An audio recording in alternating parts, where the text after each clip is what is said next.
Innovators are betting on digital technologies to attract young people to agriculture, currently dominated by an aging group, now with 98% mobile phone penetration. This is according to the latest data from the Communications Authority of Kenya. Let's take a look. As a young girl in central Kenya, Penina Wanja witnessed firsthand the challenge of rearing cattle without professional help. Growing up in a farm where my mom had 2 cows, poorly managed, and I normally give this story. They could give us 2 cups of milk and they could be milked anytime. As a practicing extension officer, she noticed information gaps made farmers grope in the dark and rely on trial and error in their day-to-day farming activities. The results, low productivity. It's a gap that I saw because when you look at even the statistics and the nature that is on the ground, our government has provided at least 1 extension officer to close to 4,000 farmers.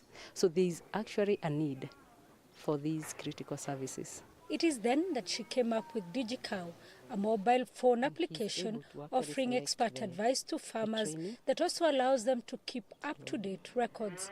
Stanley Kamau was among the early users of the app. A year since its launch, Kamau talks of increased milk yields, healthier herds, and a well-organized farm. They got a platform on the app where we say, for example, during the time for meeting, you keep your records, then you get to know when your cow may calf down. But you know, in the old way, you used to take dates.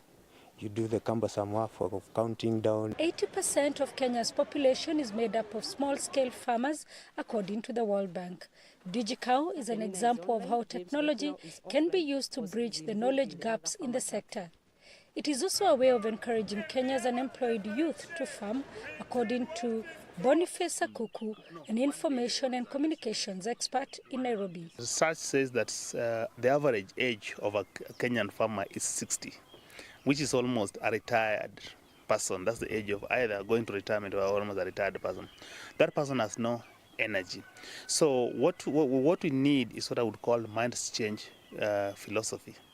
We need to change the mind of our people to encourage young people to engage into farming. Otherwise, if that does not change, the uptake of this technology will be zero. Mobile-based solutions make sense in Kenya as information can reach millions of people.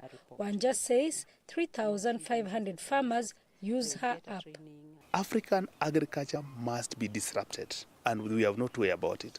Even if we don't disrupt it by technology, already climate is disrupting it. To deal with issues of illiteracy, DigiCow has a voice-based service that Wanja says has proved of help to the older farmer.